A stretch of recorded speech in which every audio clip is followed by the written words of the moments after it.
你是如何看待人生這場賽跑的呢？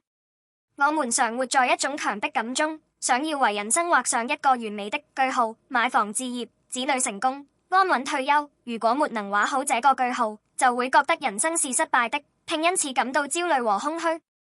然而，聖經在約書亞的生命盡頭，並沒有稱這位完成征服迦南偉業的人為征服者或英雄，而是稱他為星號耶和華的婦人。約書亞記24:29。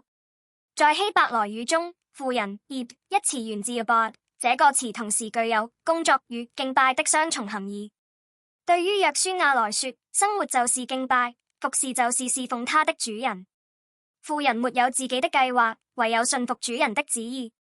因此，他的離世並非一個虛無的句號，而是一個將侍奉上帝的使命傳承給下一代的榮耀接力星號。這種婦人的身份，在數千年後的耶穌基督身上得到了完美的成全。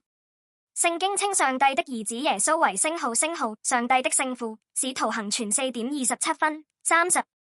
世人看死亡為萬事皆空的絕望，耶穌的死卻是成就上帝對人類應許的最完美的信服。耶穌雖身為上帝之子，卻以卑微的婦人形象來到世間，背負我們的罪債，緊緊握住十字架的接力棒，直到最後。他借着復活，為我們開啟了得勝的終點線，永遠的安息星號。這是一個極好的消息。當我們試圖靠自己的力量畫上人生的句號時，得到的只有不安。但當我們遇見這位永恆的婦人耶穌時，我們終於可以將人生的主權交給主人上帝，享受真正的平安。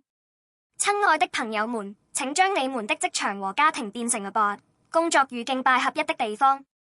與其努力做主角，不如享受傳承主人旨意的喜樂。